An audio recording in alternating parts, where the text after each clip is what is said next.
So today I'm really delighted to have such a brilliant panel of speakers talking about the value of criticism. So Rita Felsky, who is, oh, there you are. Hello, Rita. So Rita is Professor of English at the University of Virginia, and her books include The Limits of Critique. Nicholas Gaskill joins us from Oxford, where he's Associate Professor of American Literature, and he's the author of Chromographia, American Literature and the Modernization of Colour, and his work explores criticism and aesthetics.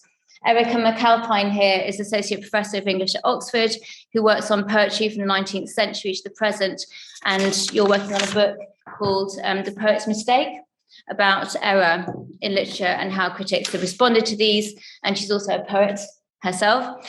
Ronan MacDonald is a chair in Irish Studies at the University of Melbourne in Australia, and his books include The Death of the Critic, and an edited collection called The Values of Literary Studies, Critical Institutions, Scholarly Agendas. And finally, Joseph North joins us from Yale, where he's Assistant Professor of English, and is the author of Literary Criticism, A Concise Political History. So I'm going to ask you all to give a short presentation, followed by discussion. So please think about your questions. And I'm going to ask Rita to begin. Okay, can hear and see me all right? Yeah. Great, thank you. Thanks very much for organising this great event. I'm looking forward to the conversation. So my question, what is criticism? Well, first of all, it's the analysis, obviously, of a craft or techne, looking closely at the formal devices, the specific words and combinations of words out of which texts are made. Second, it's attention to the historical conditions in which this making occurs, structures of feeling, religious beliefs, or political inequities. A third area of inquiry, how readers co-make works of art and structures of literary experience, would seem equally foundational, yet languishes in the shadows. The tradition of philosophical hermeneutics, Gadamer and Ricoeur, has virtually no uptake in literary studies. Reader response theory had a moment in the spotlight in the 80s before plummeting out of sight. Appeals to the life worlds of women and minority groups have had little success in rendering experience a concept of broad theoretical interest. So, for example, in 4 of the most widely used textbooks in literary theory, the concept of experience is entirely absent as a topic or organizing category, and it does not even appear in the indexes of them, as it was, inconceivable as a topic of philosophical general interest. So for the last 2 decades, I've been interested in analysing structures of literary experience, such as recognition, enchantment, attunement, and most recently, the idea of resonance. Readers seek out books in order to have certain kinds of experiences. Yet criticism has often been either indifferent to such experiences or else has advanced restrictive definitions that have little to do with how most people read. Such issues, I'd argue, are essential not only to articulating the value of literature, but also the value of criticism. Analysing experiences of text can shed light on how such texts are made. Rather than drawing us away from a work, they bring us closer, showing how textual cues actualize perception, trigger sensation, or conjure up atmosphere. They also allow us to elucidate the political aspects of reading, understood neither as ideological interpolation nor as linguistic subversion, but as a complex dynamic of recognition that brings into play patterns of self-identification, cultural narratives, and aesthetic models. And finally, they have philosophical salience in allowing us to theorize transpersonal structures of experience that cut across identities and demographic categories. This last point is worth underscoring because post-critique is often misread as an uncritical deference to the so-called lay readers in Guillory's most recent book, for example. Its aim, rather, is to deconstruct dichotomies between detached and disembodied intellectuals versus naive audiences swayed by visceral emotions. And this means looking inward as well as outward, paying more attention to neglected groups of readers, but also redescribing academic life worlds. The interpretations of texts can't be quarantined from experiences of those texts. the subliminal sway of attunement, as well as the deliberate deciphering of meaning. Not a disavowal of expertise, then, but an expansion of its reach to theorize the obscure motivations that might be glimpsed in subtle inflections of style and tone, in the obsessive detail or amplitude of a critic's attention. What's at stake, as I wrote 20 years ago in Uses of Literature, is not a populist defense of folk reading over scholarly interpretation, but rather an elucidation of how, in spite of their differences, they share certain affective and cognitive parameters. Now, Derek Attridge has recently argued that attention to experience can complicate rather than simplify our understanding of the literary.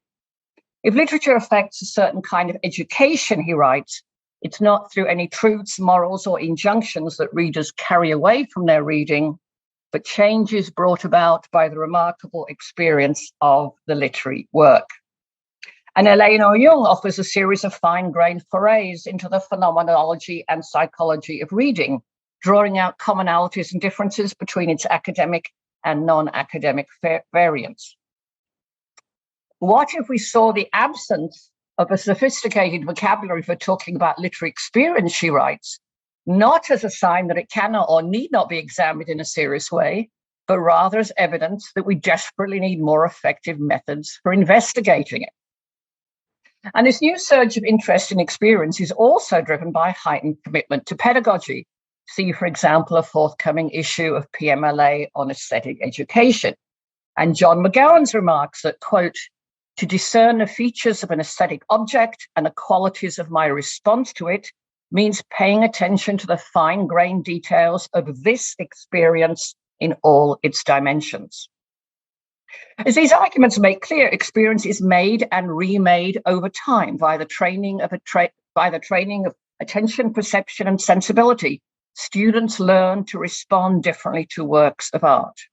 Here we should keep in mind the meanings of experience, as including both a jolt of the new, Erlebnis, as well as the accumulation of knowledge and expertise, Erfahrung, as when we speak of someone being an experienced surgeon or waiter or teacher of literature. So we go badly astray in conceiving experience as some kind of instinctual or primordial substratum that underlies or subtends critical thought. Rather, our literary experiences influence our interpretations, even as encountering new texts affects our experience in a never-ending dialectical spiral. Thank you. Thank you very much, Rita.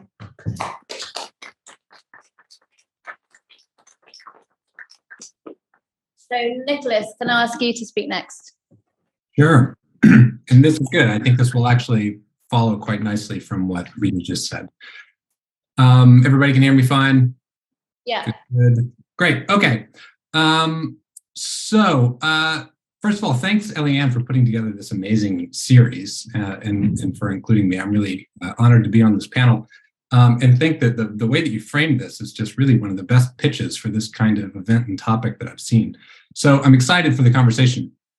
Now, in terms of what I'm going to say for my 5 minutes, recently I've been thinking about how one of the primary barriers to making the case for English, both inside and outside the academy, is that the value of education and research has tended to be tied to the narrow notion of knowledge production, which tends to be key to the natural sciences. You hear this jargon all the time if you're within the academy.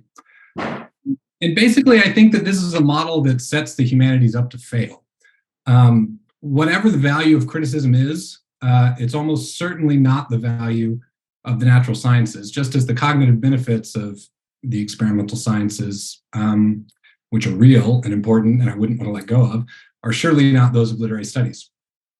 Now, I recognize as I say this that there is a growing amount of work that happens under the auspices of English that does aspire to this model of the sciences.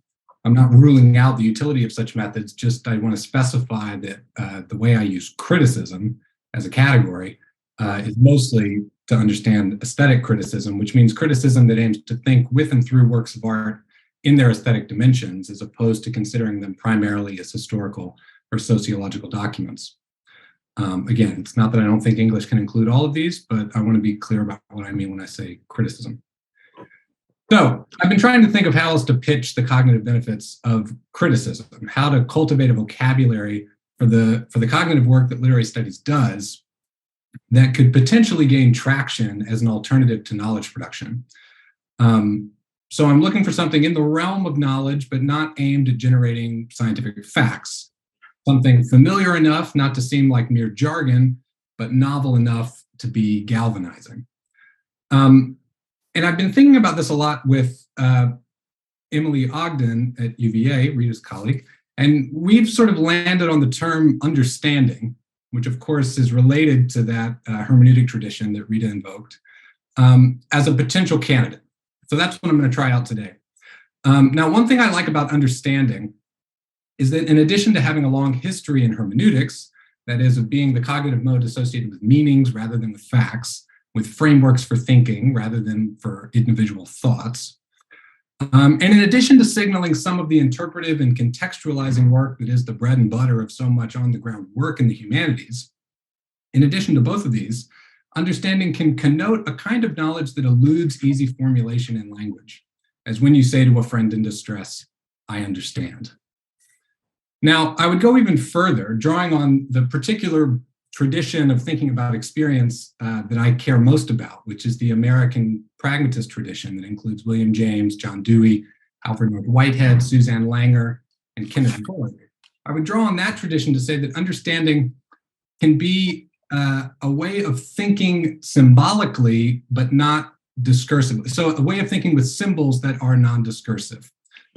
So this tradition makes a distinction between discursive symbolism, which it thinks has taken up all the airspace in terms of the way philosophy understands signs, and then non-discursive symbols. Now, what do I mean by non-discursive symbols? It doesn't need to be mystical. Basically, I just mean forms of thinking and feeling that are peculiar to art, and that because they proceed through musical sounds, patterned words, or arrangements of color, operate in a realm other than that of logical or discursive reason. So surely you've all felt the rhythms of sensory and emotional life, either in your own relationships with others, or probably in the place where we tend to reflect on these the most, in your reading life, or in your viewing life, or listening life. So attending to the way that the full variety of symbolic forms affects us, holding both the forms and the experiences we have of them together, that's what I think of as the aesthetic component in aesthetic criticism. So it means sort of thinking and feeling with these non-discursive symbols and thinking about how that is working. Of course, this means, just to echo what Rita said, that aesthetic criticism always involves a transactive tangle of reader and text, which is why critical understanding has to pass through situated people. Okay, so criticism involves shifting. For me, criticism, I think, involves shifting between those non-discursive modes of understanding and discursive forms of argument and analysis. This is the kind of adventure of criticism, is kind of walking that tightrope between the sort of non-discursive and the discursive. It's a kind of thinking that stays close to qualitative feeling, close to the mental operations that involve non-discursive symbols. And it's an understanding that lives in that shifting boundary of what we feel in our aesthetic experiences and how we make sense of it to ourselves and others. I think that this general definition covers some of the essential practices of criticism, helping others to see what it is that you see in the work, and then establishing the meaning of that experience, be that meaning social or historical, or, to borrow a term from Kenneth Burke, what it means in terms of equipment for living.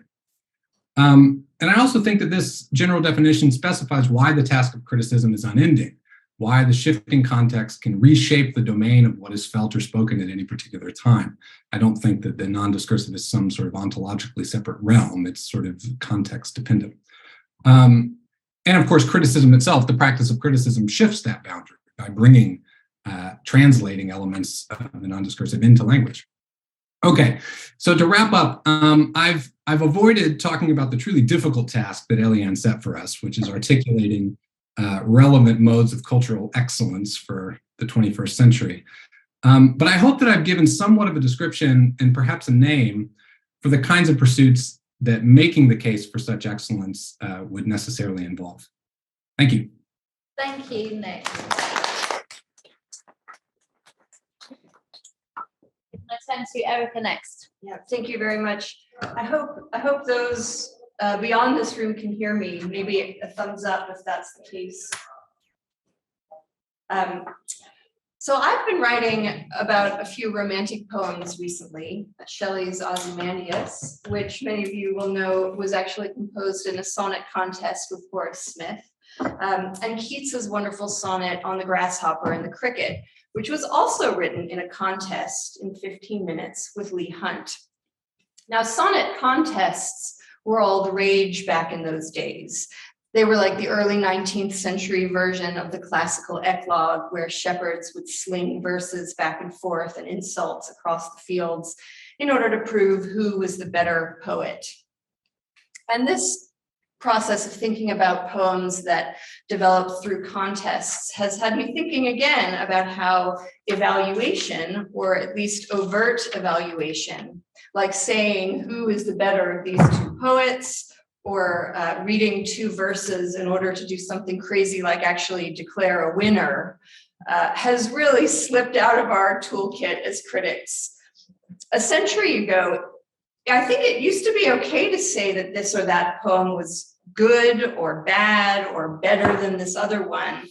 But as Joe North's book has taught us, new criticism or practical criticism, and especially our discipline's response to it in the second half of the 20th century, really changed that. We can still describe poems, we can analyze them, we can unpack poems, we can treat poems, we can interpret poems, we can theorize poems, we can contextualize poems, but I'm not sure that we can judge them, at least out loud. And I've just been thinking, how can anyone read Keats's beautiful sonnet on the grasshopper and the cricket next to Hunt's sonnet on the grasshopper and the cricket and not think about who wore it better? Even just their opening lines cry out for comparison in the form of judgment. Keats begins his sonnet, "The poetry of earth is never dead." So tasked with writing about two insects, he's already thinking figuratively, and he charges out of the gates with a universalizing statement about poetry and its origins. Hunt, on the other hand, gets immediately stuck in the weeds. "Green little vaulter in the sunny grass," he begins, right there at eye level with the bug.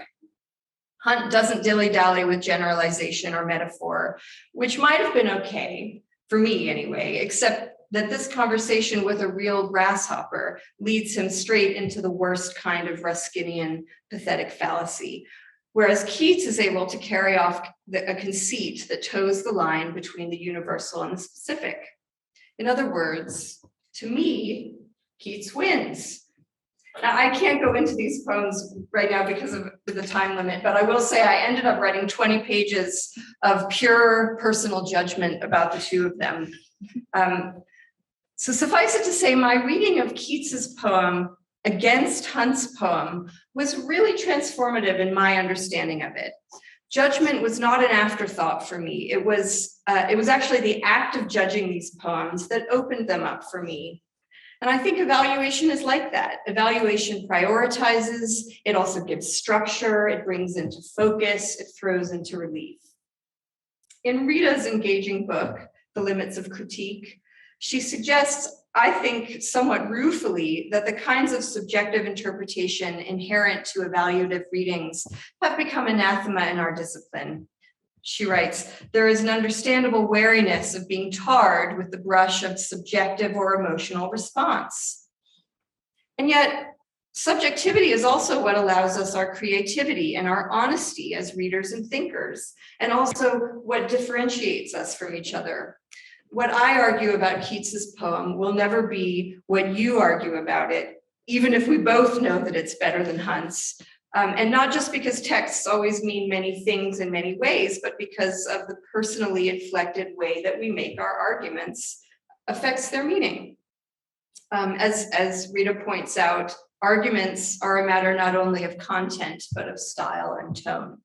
So I suppose my gambit for today is that a renewed effort at critical subjectivity in the form even of evaluative reading may helpfully loosen the parameters for literary study and allow us to talk about texts in more personal ways, as long as we're honest about what we're doing. And why shouldn't we be honest? I think judgment has always been a value for the critic, in the same way that it has been a value for poets who are not usually afraid to say, oh, this is the best thing I've ever written, or this one's better than this one, or even to have contests with each other and to determine a winner.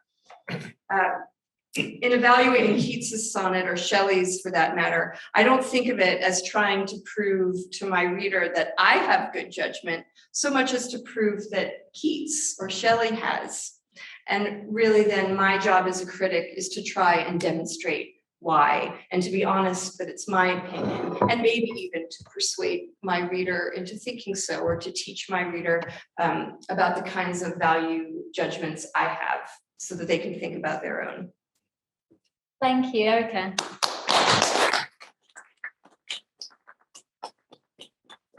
That leads very nicely into Ronan. Thank you very much, Eliane. It's great to be here. Thanks for giving me an excuse to travel around the world and come back to London, where I used to live. I think this is one of the things I admire about what you're doing here, Eliane, and what we've put on, is that I've been at a lot of defense of the humanities type events, or value of the humanities type events, and I think those are often weaker than the possibilities of a discipline-specific defense or articulation or justification, because a disciplinary-specific one has spoken and unspoken traditions, methods, approaches which can gird it.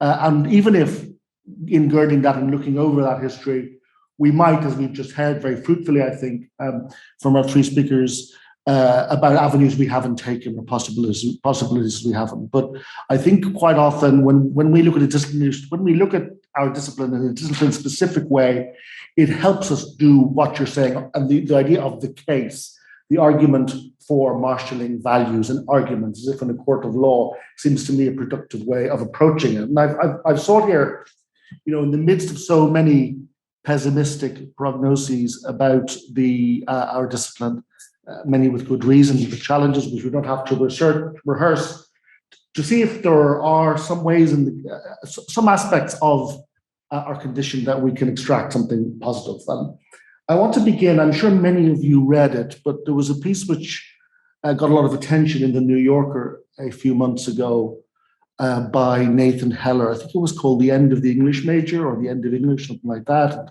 it had a huge reaction, and people were critical of it, and but also kind of dismayed by it. There was a lot of hair tugging around it.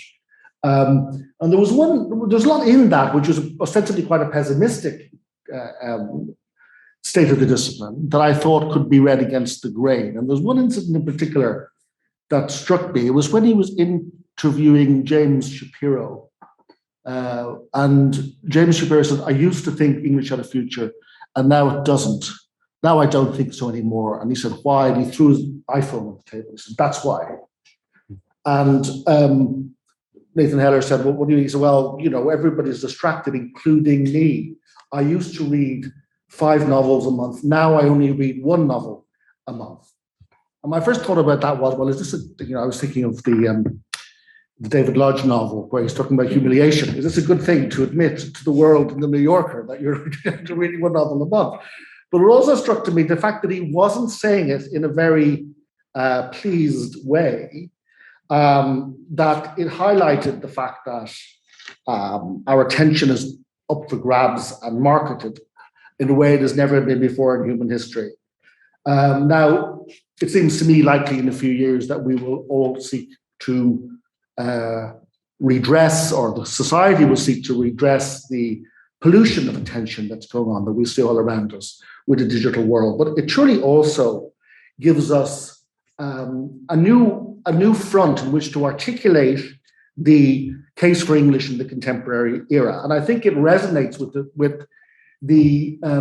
Rita and Nicholas and Erica's talks, insofar as the idea of experience, the idea of involvement, the idea of understanding. That English, one of the things it has always done, but maybe doing this has a new relevance, is the capacity to attend and direct focus and to resist the massive expansion of distractibility that we are experiencing in our culture, that we're all experiencing in our culture, because very clever people have designed devices and technologies to hook us in the bad way, as opposed to the way in which Rita has written about, and to hook us in a superficial way. And I think that's one aspect of the contemporary Bildung case we made for the English degree. The idea that English makes you a better reader of languages and signs. And I would also point out that for all the talk of post-literacy, the iPhone or the smartphone also deals an awful lot in text, also deals an awful lot in language. So close reading, which is still, I think, the central skill cultivated pedagogically in English, replaces a culture wedded to surfing and allows us to counterpoint that with diving deep, looking into depth, which can be experiential as well as critical or interpretive, and all the other cognitive approaches that our discipline has embraced. The discipline of English teaches us how to become active readers in an age of distraction. And that's the how of reading. And I suppose that is an update of a long Arnoldian leave-aside justification of criticism at the present time, in terms in which literature or literary criticism operates as a sort of a bulwark against the depredations of a techno-Benthamite modernity. However, I would say that we've been going through 2 or 3 generations of reaction against Leavism, in many ways for good reason, for his austere hauteur and his style and his restrictions. But we should also bear in mind, when we're trying to make the case for English, that English, particularly in this country and around the world, probably operated its high point of charisma during the middle of the 20th century, when Leavism had that sense of cultural mission. I think another tremendous boon on English, perhaps less agreed on, and more contentious than the how of reading, is the what. And of course, another aspect of our contemporary condition is a tsunami of information and reading choices. English can teach us, and often it does so indirectly, because it does eschew evaluation in the way that Erica has described, what is worth our time. Now, one thing that I think is not said enough when we talk, and everyone seems to agree that the cultural capital of literature is gone. One thing that I think that we miss, and this is also, I think, a positive, is that English has proved remarkably tenacious for all sorts of reasons. The way it has proved tenacious doesn't get noted enough. When I was an undergraduate, it was common to predict the end of English. In fact, it was usually predicted with a degree of glee and anticipation that it would be liberated from it. I'm thinking, I suppose, maybe the locus classicus of this is the conclusion of Terry Eagleton's turbo-selling literary theory and introduction, where he says, we got to get rid of this. And of course, that's part of the movement towards what Simon Durian called post-disciplinarity, and it happened in many ways, but the word literature itself was regarded as rather ideologically contaminated and need to be done away with. But those predictions, which seemed perhaps possibly emancipatory at the time, though that wish to get rid of it seems much less so now. And I think that's one of many ways in which the post-68 spirit of boundary breaking and disciplinary deformation colluded with the managerialism which we now suffer under.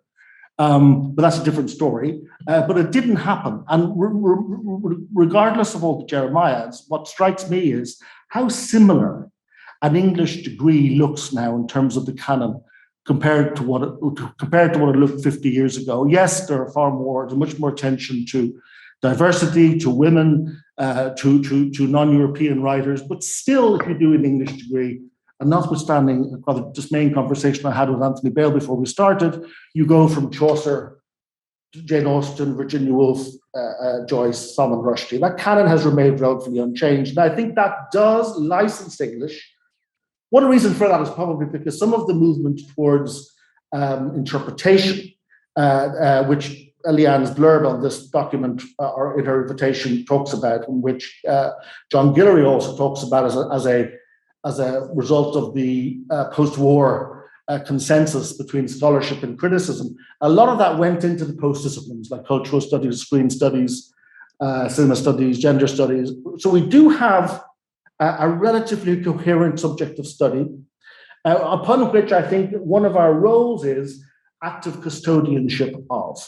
active custodianship. It doesn't mean it's fretted, it's unmovable, but it does mean that it is it stays, and it is a subject that we can agree on, and it is a way in which we can counteract current forces of amnesia and presentism. I'm not convinced either, and I'll just conclude with this, that cultural capital and the desire for literature is gone. I'll just tell you one anecdote. I had a student in my class last year who I was teaching, a third year student, about 20 years of age. And I noticed, I don't know how this happened, there's one of those really eerie algorithm moments that his name came up on my YouTube. I'd never written his name down, but all of a sudden his name came up on my YouTube feed. And I discovered that he was a YouTube influencer. I'd never written his name, as I say. I didn't know this, and I clicked on it, and he has 300,000 followers. Now, what did these videos about? It's kind of a mingling of what I have in my bag with reading Sartre or reading Beckett. It's quite similar to the sort of swagger or the sort of image that a young man in 1968 would want to have sticking out of his pocket. There's still Sartre, still Cameroon. That's endured, and he's getting hundreds of thousands of followers reading him and watching him write that. So I think there still is a huge appetite. In my university, we have a course called Great Books. It's an outward-facing course, not because we would never, it'd be inconceivable to have something with that title in the discipline itself, but it fills out in minutes. There's a huge, that cultural capital should not be written off too quickly. I think it's still very much there. It's changed, it's evolved than what it was, but I think it's also something that can help to gird up our role and our purpose and give us the centrality of the subject matter, which is the practical work of the discipline. Thank you very much. Thank you.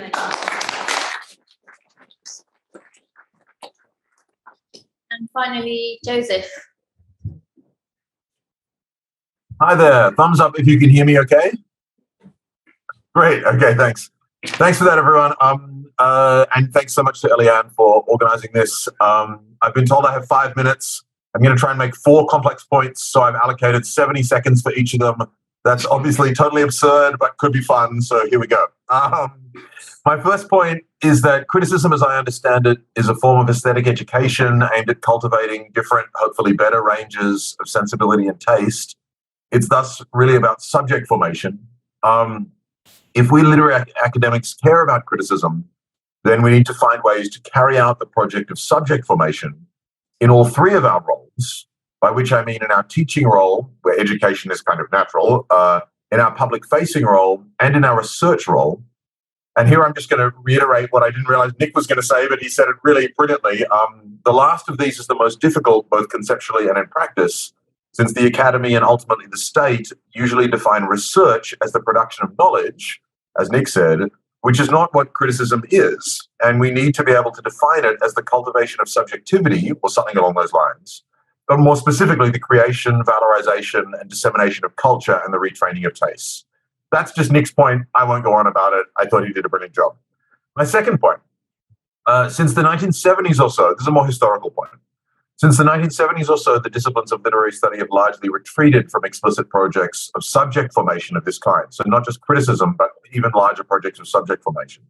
This makes it a real challenge, I think, to try to build and defend a program of subject formation now. The literary disciplines' retreat from explicit projects of subject formation had both positive and negative aspects, and we need to recommit to the positive aspects while moving on beyond the negative ones, it seems to me. What do I mean? I mean that on the bright side, the kind of positive side, was that literary studies became suspicious of projects of subjectivation, as we might call them, in part because we'd come to accept a whole range of very powerful and necessary critiques of the ideological role that projects of subjectivation have played in maintaining the dominant liberalism. Mid-century criticism began to seem like it was merely a way of producing liberal subjects with all the violence that this entails and creates. And so many of us, at least on the left of the discipline, didn't want to do it anymore. And I think here, I take it that I'm referring to the same thing that Ronan MacDonald referred to a moment ago when he was talking about the sort of glee with which the demise of mid-century criticism was imagined in some circles. And Eagleton might be a good example, just pointing to, not because I think, just because I'm talking about the left of the discipline here. He seems emblematic there. In my view, those critiques of the way subjects are brought into liberalism remain desperately important, and any attempt to build a new form of criticism needs not to reject them, but to double down on them. And there, I think that point is often lost in discussions of the demise of criticism that seek to revive a kind of like nostalgic form of mid-century liberalism, and that I think has no legs, and we ought to not fall for it. But returning to my sort of positive and negatives historically here, on the darker side, when literary studies retreated from explicitly liberal projects of subject formation, for good reasons in part, it failed, I think, to replace those with any alternative project of subject formation. Nevertheless, of course, subjects kept being formed, just not by us, or indeed by us, but in implicit rather than explicit ways. In this respect, what many took to be an offensive against liberalism actually turned out to be an offensive carried out by liberalism itself. For it was during just this period that the newly regnant neoliberalism began actively to insist that pretty much all explicit institutional programs of subject formation were oppressive to free and sovereign individuals, and that subjectivity should be produced solely by interactions between individuals and the market. So we should leave subject formation to the market, you know? So those two critiques are the critique of liberal subject formation and the liberal critique of previous forms of liberal subject formation ran in tandem. And here I'm trying to restate in slightly different terms, but very much in the same spirit as Ronan McDonald just said, if I can quote you, that the post-68 criticism of literary studies colluded with the managerialism we see around us today. I think we're pointing to exactly the same thing. So if we want to build criticism for today, it seems to me that maintaining continuity with the best thinking that we need to maintain continuity with the best thinking that our discipline has produced on these points and move beyond our prior limits. And that means, I think, embracing and extending the very good critiques of liberal subject formation that have been so influential within the discipline over the last 2 generations, while also moving forward to produce an alternative program of subject formation, a positive program of subject formation that needs to be conceived of in explicitly anti-market terms. Okay, third point, and I'm afraid this is a bit more political. I know we're not used to talking in this way about our disciplines, where there is, to be frank, a great deal of politicized analysis appropriately, but not a great deal of concrete political action. So I apologize for anyone who feels they need to roll their eyes here, but here we go. None of this is worth discussing, it seems to me, unless we're also discussing serious organized resistance to the forces that destroyed criticism and in turn the universities in the first place. I don't mean carping about each new round of cuts or the way the ref operates or whatever. I mean actual organized resistance to it, together with a positive and necessarily quite radical effort to take the existing resources and use them to build more humane alternatives. And as soon as I say that, I think it ought to be apparent that a project of that kind, in turn, can only be thought about sensibly and practically if it's understood as part of a broader political movement from below, to challenge the forces that continue to prevent us from cultivating deeper modes of life. So often, I see this issue discussed as if these are just questions of the demise of mid-century literary criticism, or sort of coming out more broadly slightly in a sort of nested series, just a question of the crisis of the humanities, or again, just the question of the neoliberal restructure of the universities and so on. And so often I see the discussion happen as if these questions can be answered merely in a national frame, as if whatever we're complaining about were the fault of a particular Tory government, or in the US, a particular Republican administration, or in Australia, where I'm from, a particular Liberal government or whatever. But it seems to me that we have to be able to step back and see this whole phenomenon, which is really about fundamental developments within capital over the last 4 or 5 decades. Otherwise, we're totally unable to explain the way that in so many countries around the world, both the parties of the centre-right and the parties of the centre-left, the Labour parties, the Democrats, and so on, have worked in tandem to institute all these changes, though of course they're played out differently in different national contexts. And we have to be able to argue for our own changes on that level. Otherwise, we're rearranging deck chairs on the Titanic. Okay, final point, 70 seconds. I fear this might breach Ronan McDonald's very persuasive observation that it's better to talk about specific disciplines than about the humanities in general, with which I generally agree. But I wanted to obey my third point and sort of go broad a little. So I'm trying to go broad with my last point. and make a slightly odd point that I don't think is made often, just to throw something out there. I think one crucial side for this is the workplace. And ideally wish we in literary studies and even in the humanities more broadly were able to connect our thinking about the crisis in our own workplaces with much needed thinking about the character of people's working lives in general. I have a longer argument to make here, but very briefly, I think we need to defend and expand critical and then in a larger sense humanistic learning, not as a form of gloriously non-vocational education, as humanists so often end up doing, but as a vocational education precisely for new, more liberated forms of work. We humanists fight so hard to defend non-vocational learning, as we think of it sometimes, only because we can't really imagine participating in a struggle to transform the vocations. If we want to win time and material support for more people to think deep philosophical thoughts, relate to long histories, experience powerful art and literature, and cultivate new forms of subjectivity, which I take to be sort of a rapid list of some of the capabilities cultivated in the humanities, then it seems to me that the way forward is to fight to change the character of practical work in our society, such that as much work as possible allows for the practical rather than merely ornamental exercise of these higher faculties. This would involve, at a minimum, a strong commitment to economic rather than merely political democracy, real substantive democracy in the workplace, among other things. An extremely broad-based radical attempt to reduce the scope of the working day and the working life while expanding the range of higher faculties ordinary people are able to exercise during their work.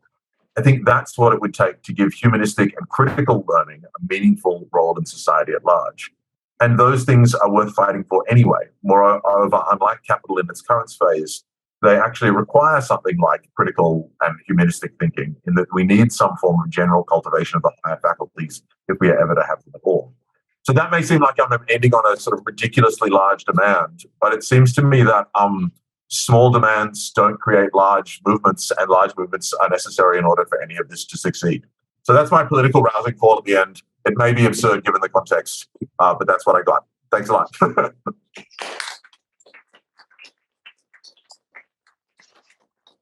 Thank you very much, Joseph, and also for your rigorous timekeeping. So, and thank you all for your really kind of useful and constructive responses to this question, this theme. And I initially thought of this session as being kind of like stage one, define what criticism is within the academy, stage two, work out how this defense can be expanded to outside the academy. But I see now that they're actually the same project, that the articulation within the academy is essential to its defense, the discipline outside the academy.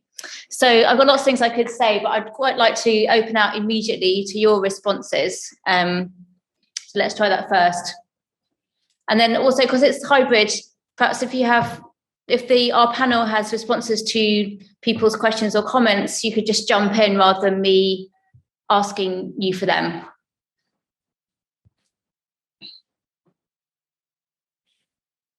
And perhaps you can say your name as well, sorry, before you speak. Yes. Well, thank you to all the participants. My name is Ben. I'm a new postdoctoral fellow here at the Institute of English Studies. And I suppose I wanted to ask everyone the extent to which they think the value and health of criticism is sort of coterminous or symbiotic with the health and value of the discipline of English. Yesterday, I read a just published lecture by the American critic Ryan Ruby, who essentially made the case that we're living in a golden age of criticism, of public literary criticism. It was counterintuitive to me to read this, but he made his case, and it was in significant part, he claimed, because universities are in crisis, because they're hemorrhaging talent and people, because so many are seeking to burst beyond the bounds of academic style and academic strictures. And so there was a case for the value of criticism, the living importance of criticism, but one which isn't dependent on or symbiotic on the health of the English department. And I was just wondering what people thought of that. Can I ask if there are other responses and we can group them?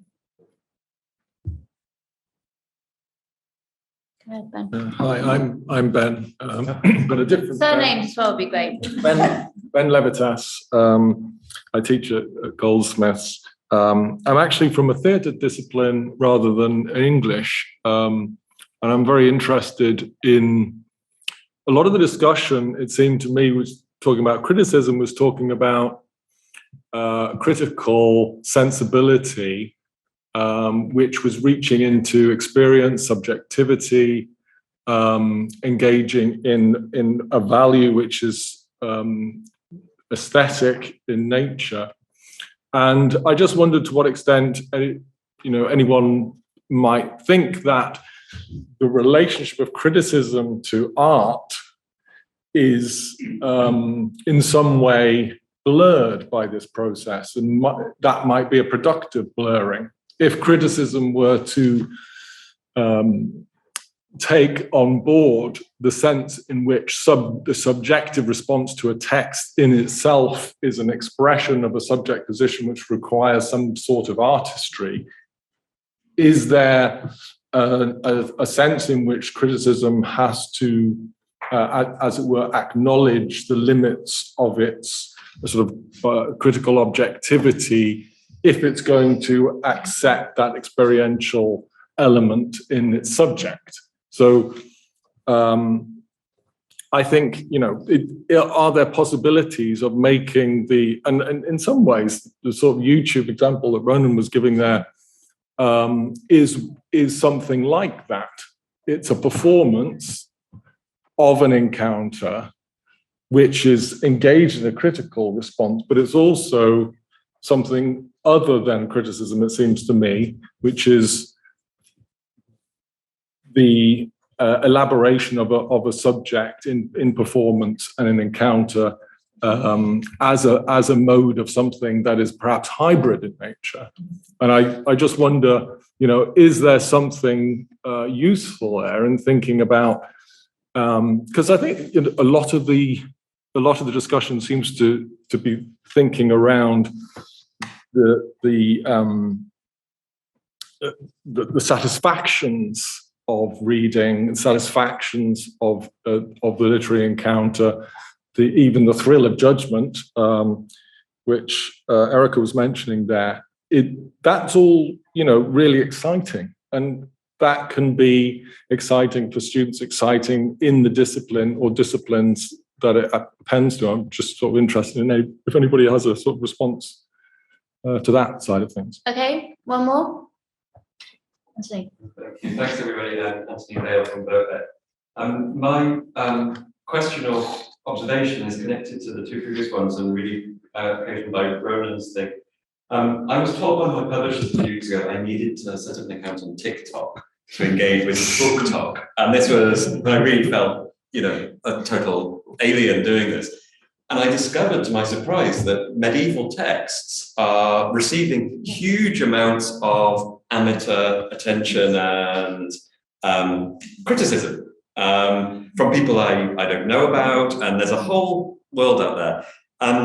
So I suppose one of my questions is really about the amateur, and I was thinking about Erica's presentation there about the pleasures and joys of that, but also about temporality, that this stuff on TikTok is very, very evanescent and has no claim to permanence, a bit like perhaps some of those things about literary competitions in their time. Nobody thought that 100 years later we'd be talking about them.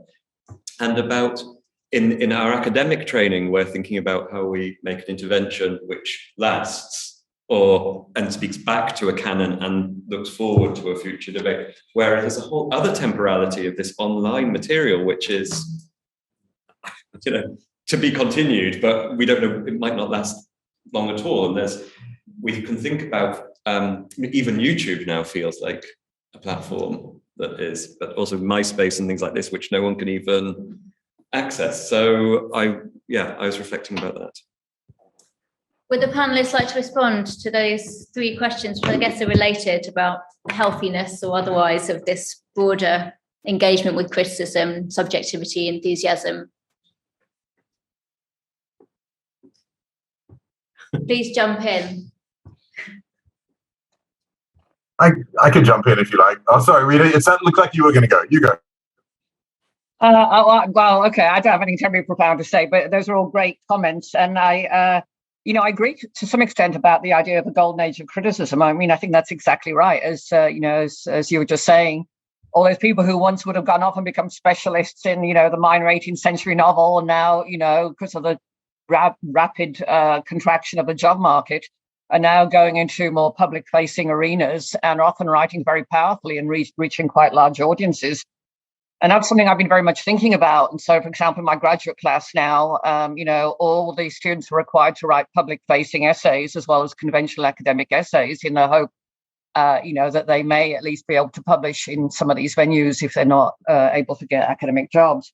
At the same time, yeah, that's great. But I think also, obviously, on the other side, and I don't think you were suggesting this, it would be a terrible shame to cede the realm of universities to vocational training. So I think we can, on the one hand, acknowledge the value of public criticism in these new online forums, while also trying to make a strong case for its existence in universities. I think we just suggested. And yes, the whole phenomenon about TikTok, etc., is fascinating. And I'm going to be teaching a new course to first years where I'm going to kind of delve into book TikTok in much more detail and try and think more about how one might intervene on these platforms, because they just have huge audiences. And that seems to be exactly right. And, on the one hand, I share some of, Joseph North's reservations about academia, about, the horrible domination of the marketplace in all aspects of intellectual life. But I also think if one wants to reach readers and viewers and make literature more accessible to them, one has to hold one's nose perhaps a little bit and deploy some of those commercial platforms. And then finally, yes, exactly. I think there's, some of these ways of thinking do allow for much greater rapprochements with creative artists, create with novelists and poets and so on. In the high days of a hermeneutics of suspicion and death of the author, there wasn't that much interaction between creative practitioners and theorists and critics. But we're seeing that now, I think, also in a whole range of ways. This huge, sweep of auto theory. People like Maggie Nelson and many others who are combining fiction and theoretical writing. And I think that's also an area where we could make much more connections than we have in the past. Thank you. Thank you. I think I'm sorry if no one else wants to say. I mean,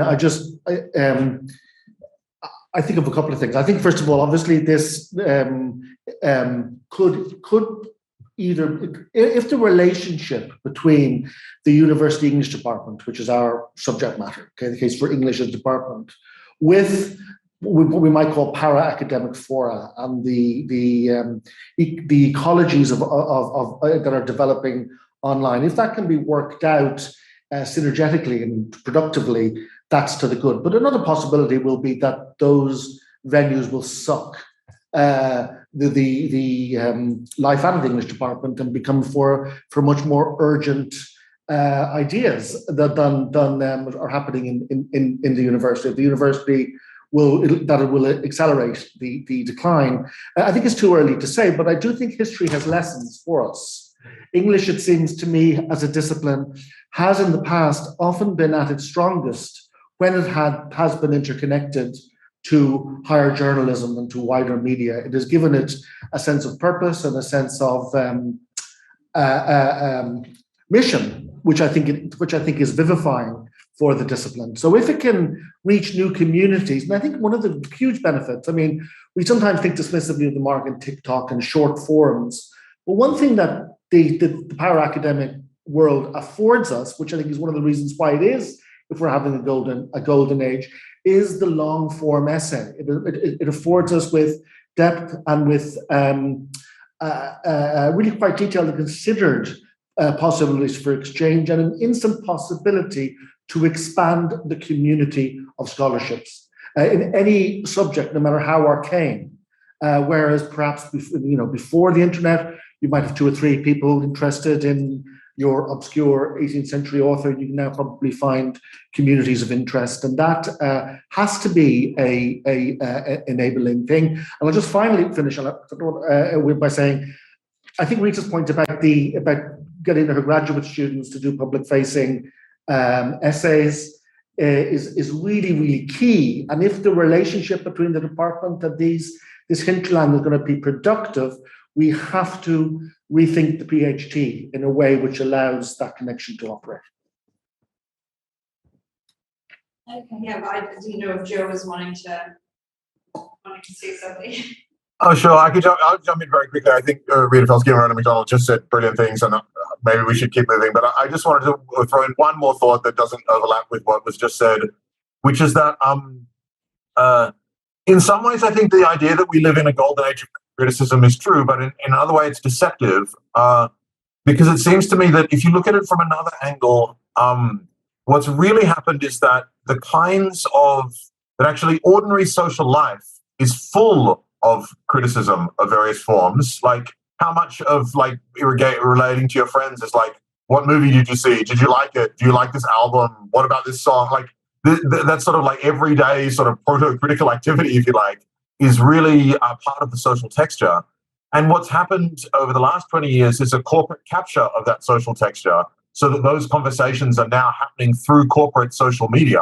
And that, I think, sometimes generates the appearance that there is a great deal more of this kind of conversation going on, and the social media has enabled this wonderful burgeoning of criticism. That is true to an extent. Like social media does create new forms of engagement and increases certain kinds of engagement. In fact, desperately needs to constantly increase engagement in order to function by like harboring our attention. But in another way, it's a matter of taking existing social processes and putting them into a new format where they can be harvested for profit. And so that's a little bit different to the question of the sort of burgeoning new higher journalism, as it were, that is connected to literary departments in complicated ways, and the question of possible positive relationships between them and the possible negative relationships between them seems to be a live one. But sorry, I'm getting distracted. That higher journalism seems really important, but and some of it's great, but it often seems like an attempt to make good on a situation that has fundamentally been corrupted. Do you know what I mean? It's like, how do we exist in this new situation where actually the corporations have fundamentally taken over and converted into a means of profit making ordinary social interaction, some of which is critical. So I just wanted to, that's a sort of darker note, but I wanted to throw that in there without demurring from anything that's been said. Thank you, Joseph. Yeah, well, I don't know. I don't know if this addresses very much of what has just been said, but I guess I want to think for a second about what Anthony mentioned about the amateurism of TikTok medievalists, and how it sounds like heartening it was to see people offering readings and having discussions or just having opinions or thoughts about texts. And it just made me think about one of the charges against judgment that has been made, which is that there is something inherently elitist about it, problematically elitist. And I guess for me, that is what I'm trying to work out how to get around. Because I at least think, and this will sound ridiculous sitting in the position of privilege that I'm in, but I think of myself essentially as an amateur medievalist on TikTok, having a thought about a Keats poem. But the other thing I think of myself as is trained, for better or worse, and given a voice that at least can reach a certain set of students. And given opportunities to publish, which therefore allow me maybe to seem to have a kind of helpful authority. If there's a person out there wanting to get the opinions of someone trained or someone who's maybe thought about it for a little longer than they have. So I guess I just think I'd like to join the voices on TikTok and those in the golden age, and I don't know, the TLS or the LRB or the places where great critics are writing about texts, but not from within the academy necessarily. I think I'd like to join them from my place within the academy on equal footing as someone who maybe is speaking to a slightly different audience when I'm in the classroom. But essentially, I just think of myself as speaking to other readers anyway, whether they're on TikTok or, at home or in my class. So Yeah, for me, it's about thinking about ways to get around elitist perceptions of judgment. And at the moment, all I can think of is to say, I'm just Erica having this response, having this experience, to use Rita's word, of a text and sharing it. You can look at my credentials or you could look at my previous publications, but I wouldn't claim anything but to be myself having such a response. Okay, Nick? Yes. Yeah, super interesting comment. And I mean, I love the sort of thought experiments of like, what if, I take this to be part of Ben number one's question, is like, if English departments died, could in this golden age of criticism continue to be so good? I love it as a thought experiment, but when I run through it in my mind, I mean, I can't help but think that they are so entangled that it wouldn't fare well for broader criticism. And partly it's because I think of when I listen to the sort of popular criticism or read popular criticism type stuff on the web, often it seems so clear that the people producing the criticism spent some time in a seminar room, probably in an English department. And I think that maintaining that space of the classroom for aesthetic education, which is of course part of the institutional aspects of English departments and all of this, is crucial. And it's crucial also for addressing the things that Ronan and Joe both raised about attention poisoning and the corporate capture of fundamental aspects of our mentality. I mean, I think, again, I don't want to wax too optimistic about the seminar room, but I do think that it is a space that is relatively open to cultivating other modes of awareness, and that are crucial even for carrying that forward into criticism that happens outside of the academy. So that's the only thing that I would add to that. And then, but also to pick up Ben Levitas's point, I mean, I think that entanglement of the subject in the act of aesthetic judgment and the potential embarrassments that produces, I mean, that is the reason why knowledge production is such a bad category, and why this tradition of understanding is more interesting to me, because it is foregrounding one's involvement in the knowledge one produces. Thank you. Can we have another round? Claire. Hi, I'm Claire Lees. I'm the director of the Institute of English Studies, and it's fantastic to listen to you all. We're sitting in an institute in Senate House, in the School of Advanced Study. School of Advanced Study does not have undergraduates. So it's kind of interesting to reflect on where research, because that's what the Institute of English Studies exists to promote and facilitate, where research sits in this landscape. And I've been listening, and I think it sits in a number of ways. One is that thought experiment. I've just come from the British Academy this morning, where they were having a strategic focus meeting on the health of humanities and social sciences disciplines. And I was speaking both for English studies and for the humanities. And one thought experiment there was precisely the difference between the disciplines and departments, which I don't think has actually come up yet. At the Institute, I think, to speak to Anthony's point, yes, we know all about Book Talk because we do research into book selling and the trade in books and the trade in the historical trade in books and in reading, and how that's formative of aesthetic taste and different reading publics. So I think that is a way of thinking about the in the academy or outside the academy, or two ways of thinking, inside or outside the academy. A couple of responses to the two Bens. Ben, I think you're talking about something that is often called creative criticism or creative nonfiction or creative critical writing, which is something that the Institute is also promoting under a variety of forms. And that seems to be part of this conversation that I think is really interesting. And it could be a creative performance, that could be really interesting as well.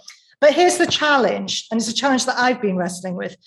And I really think it is absolutely important, absolutely critical, that there is public fora for criticism. But as soon as you say public criticism, or you say public English in a way that you can't, if you said public history, it would sound completely different. So I'd love to hear us think or reflect on the value of criticism for English studies and its publics. I think that would be a really helpful thing as we try and intervene in policy debates nationally and internationally. So that's not a question, it's a series of observations, but I hope that helps add something slightly different to the mix. Thank you, Claire. Other questions, comments?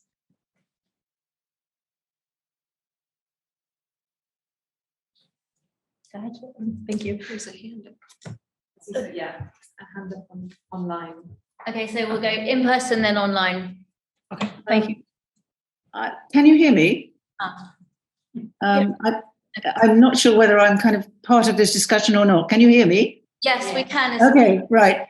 Yeah, I've been listening with great interest to this discussion, and it's absolutely fascinating. But what I've missed is anything about the importance of collaboration. Collaboration among students as they're learning. I think we'd have to revolutionize our teaching in order to make students less individualistic and more understanding about what a group can do. I think we'll have to ask students in a way to remake texts, particularly I think in relation to the presence of AI now in our culture. It seems to me that there are all kinds of important and creative ways in which collaborative learning and the collaborative remaking of text through enactments, making videos and so on, that these really could play into a much larger public life at the same time as educating our students, not simply as aesthetic individuals, but as participants in a cultural debate. Thank you, Isabel. Did you want to go next? Sure. Yeah, and then I'm going to ask if there are other remote contributions. Okay. Thank you. My name is Olivia Baskerville. I'm a doctoral student here at the Institute of English Studies. And I thought the discussion on the last round of questions was really pointing to a question about criticism, which to me revolves around exactly what it is and what forms it can take. But I saw in the responses everything from academic monographs through to things written in the TLS and the LRB, through to discussions of your favorite film on Twitter, through to book talk.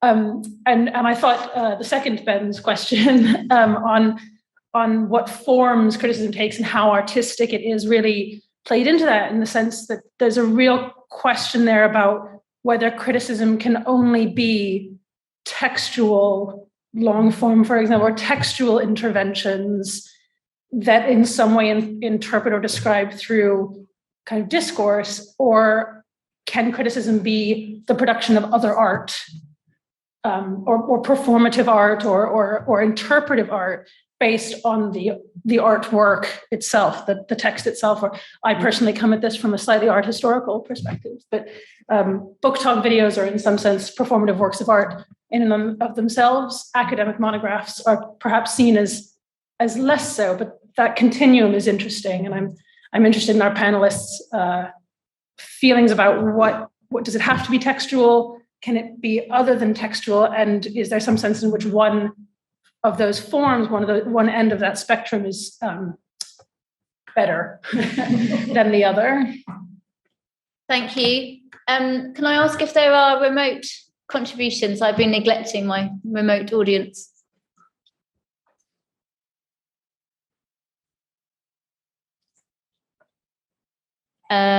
I can't actually read the questions in the chat from here. So just comments from people saying how much they've enjoyed the discussion.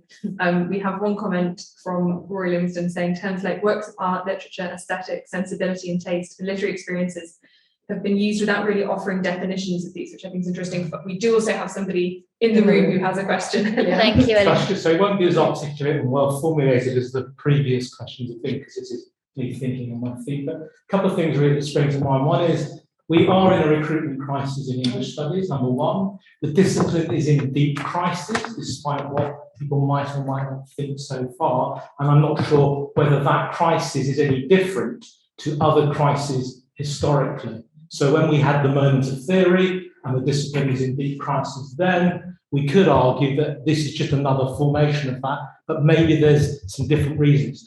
The other thing I want to say is that remember that students have been recast as consumers of the product. They're no longer grant aided, and that's changed the nature of the relationship between what it means to be a student. So these are the things for me that are critical, and I'm not sure how this debate might address some of those practical solutions. The other bit, and wearing my other hat, is that the crisis in school English, the take-up at A-level, is the lowest ever it has been, and that's because GCSE is a dreadful kind of experience for most 16-year-olds. So there's a kind of series of things that I think really we need to grapple with.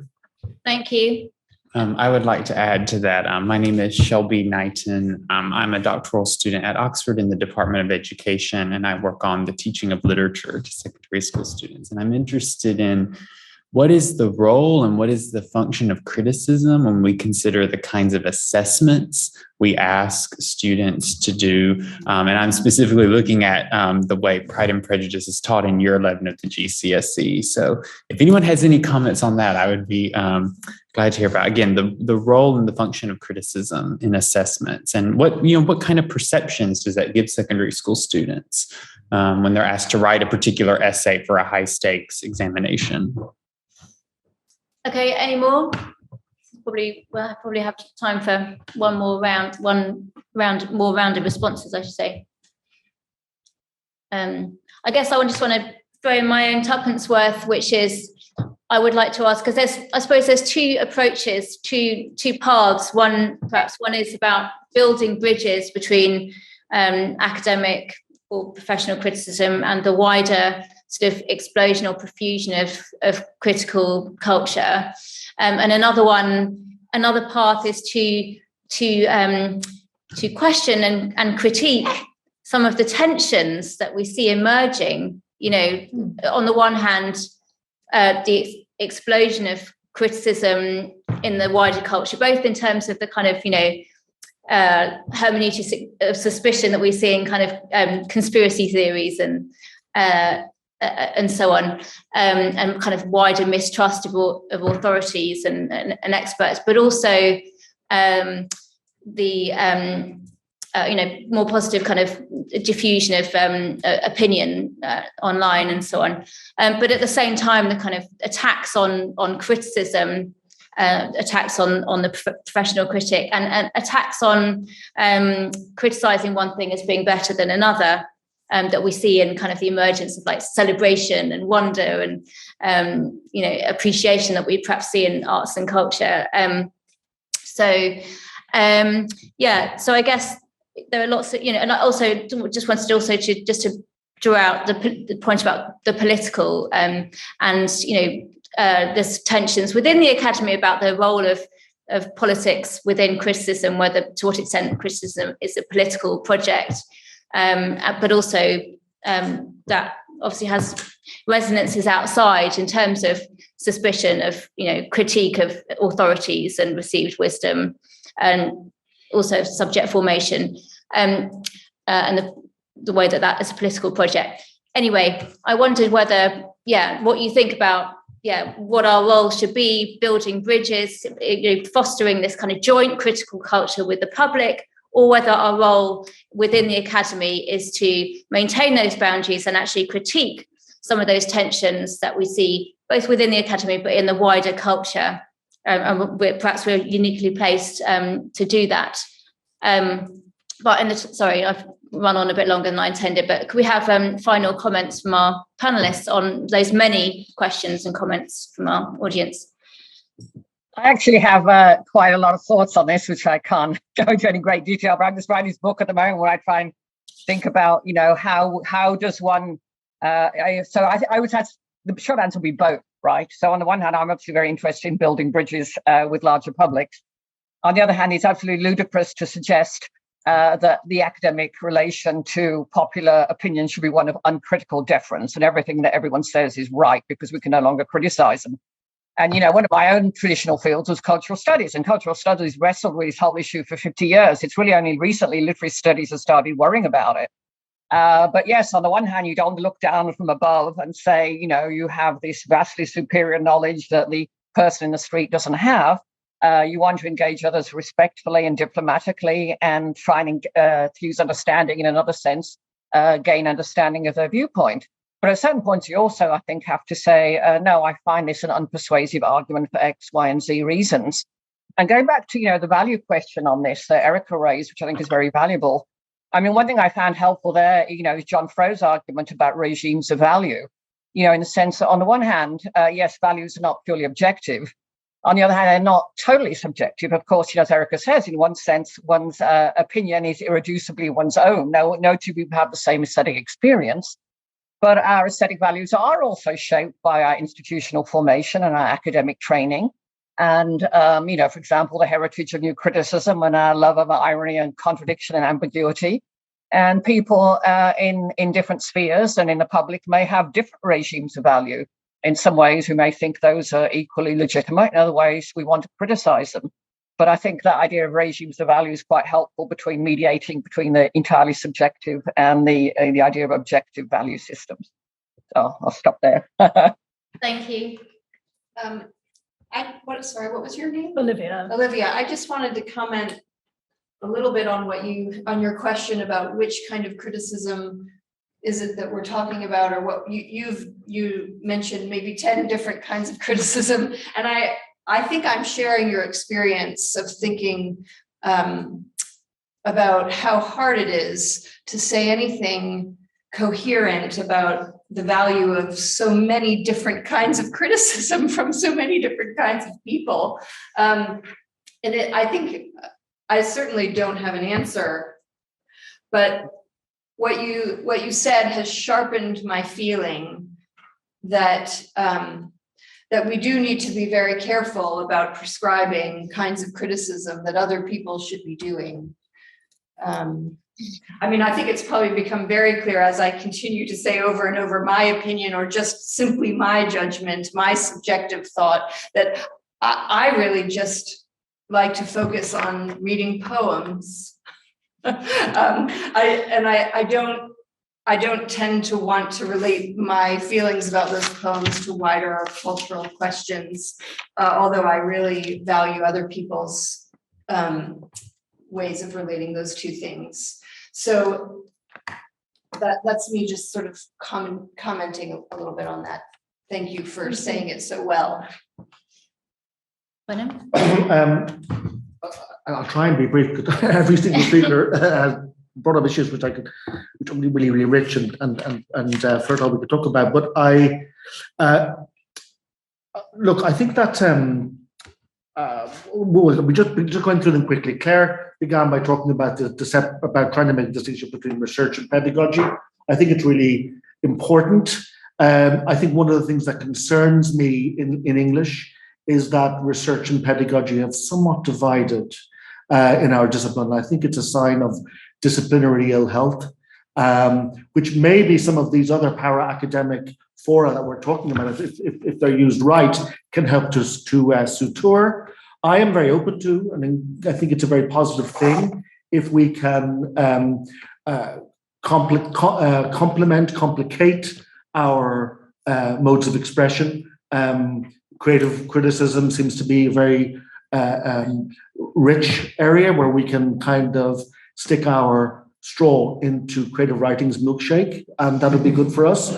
And I think it's also kind of I'm thinking we're trying, in my university, we're trying to give our final year students options of doing things like podcasts. We haven't spoken about that revolution that's happening. We talked about spaces online, but podcasts are coming, and they're going to be huge. And I think there are all types of interesting implications about the presence of the spoken word in responding to evaluating. I think the issue of second level is absolutely crucial. It seems to me, if we were thinking of instrumental and pragmatic things we could do to make the case for English, I think creating proper links and proper conversations and a shared sense of mission with second level would be the way to do it. Listen to their needs. I would say also, I mean, it's funny. I mean, there are a number of different threads coming through our conversation, but one of them, I think, which the speakers, by and large, I think, agree on, is the need for English to separate itself from a certain sense of Wissenschaft, a certain kind of state knowledge industry, and find space for a mode of creativity and subjectivity without simply becoming impressionism or belletrism. And I think that's interesting. And I think that sense of mediation is also relevant to the concept of judgment. Erica, you use judgment in the sense of literary evaluation, but there's another sense of judgment, which I think is encapsulated in a word that leapt out of me from Eliane's description, and that is the word discernment, a word which made me think of the Jesuits, I have to admit, which is a quality that kind of is brought. But that idea of discernment, which is a quality which one would hope would lead to a considered evaluation and a considered engagement with issues. And I think this pertains to issues like the conspiracy theories that you were raising, and that kind of suspicion seeping into the culture in very degraded ways. Thank you, Owen. Brief comments concluding from Joe and Nick. Great, thanks, Joe. Yeah, really quickly. So picking up on the point about the real crisis around enrollments and it being the same at the secondary school level, I think that's totally right. And the way that I come to think about this, though, and this connects to some things Joe said earlier, is that for better or for worse, I think a lot of that crisis is manufactured outside of the discipline. And I think, it produces a lot of disciplinary self-searching, but I think it has to do, and this is something the New Yorker article, I think, got right, is with the way these students are clocking where the broader culture is placing its value and then responding to conditions of precarity and anxiety around debt and all of that. And so in some ways, we've sort of lost a PR battle because the other side has been throwing a lot of money around at it in a way that has been bad for us. So I don't know how to respond to that exactly, except to say, of course, we need to keep making the case. And I think building those connections between higher education and secondary school is a great way to do that. But then some of it is out of our disciplinary hands. And that's where I think Joe's call to bigger action is actually very apt. I want to just throw out two quick names of other people that I've admired who have talked about things that were raised in this round of comments. One, to go back to Olivia's comments about creative criticism, I think Michelle Chaouli is doing really interesting work around poetic criticism and thinking about how critical responses to artworks are themselves engaged in certain kinds of aesthetic making. For me, that squares with my sense of criticism, sort of dancing between the non-discursive and the discursive, and sort of having these elements of artistic symbol use, as well as trying to bring that into forms of argument. So I think that description of criticism that I tried to give can kind of encompass both sides of the spectrum that we've charted between sort of creative criticism and more traditional scholarly criticism. And then the other person is somebody older, Louise Rosenblatt, who was a scholar in a school of education, but trained in English and literary studies, and a sort of student of John Dewey. And I think that her account of literary education in books like The Reader, The Text, and the Poem just gives a wonderful description of the kind of collaborative work that Isabel was calling for. And also gives a kind of clear-sighted sense of how there's a particular kind of reading that she calls aesthetic reading, that is peculiar to the study of literature, and that students have to be trained in how to actually produce a poem. So she thinks that there's the text on the page, but the poem is something that exists in the transaction between the text and the reader. And that, part of the first step of aesthetic education is learning how to make the poem happen. And then you can get on to doing something with the poem, connecting it to other areas of culture. But she just seems to spell that out in a way that I think is really kind of persuasive, and that because it happened technically in a school of education, kind of went outside of the purview of literary studies.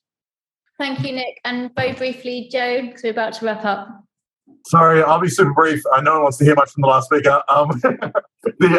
I just wanted to not lose sight of Isabel Armstrong's point. I thought that was a really great one, and in many ways it chimed with the point made by Shelby Knight. We have, and I'll just say that it seems to me, as I said in my first point, we have considered as literary academics, we have a teaching function, a public-facing function, and a research function. I really liked Claire Lee's emphasis on the latter two, and that I think in many ways the research function is the hardest one because we have this whole knowledge production question to get past. But it's really, I thought Isabel Armstrong's point about the first function, about the nature of the teaching function, is really important too. And we have to think through, in order to think about criticism seriously, it seems to me that we have to think very seriously about what the character of the pedagogical relation really is. And when we think about the individualism that is inculcated in students, and the crushing pressure of examinations, if we're really trying to think about cultivating capacities that go to deeper questions of like personal value that are ultimately questions of collective value, then we need to be able to release some of the pressure of assessment in those kind of crushing forms and form more collective ways of feeling about them rather than individualized ways of feeling about them. So I just wanted to give a shout out to that. That seems like a really important point not to lose in our discussion. Okay, now I'll be silent. Thank you, Joe. So I'm going to wrap up just by saying, please don't forget to send me your further reading links, resources, suggestions, etc. to my email. I will be producing a report. The next event is on the 10th of May, the value of literature, and then 24th of May on the value of the material. So please do join us for those. And thank you so much to our fantastic panel for your brilliant contributions.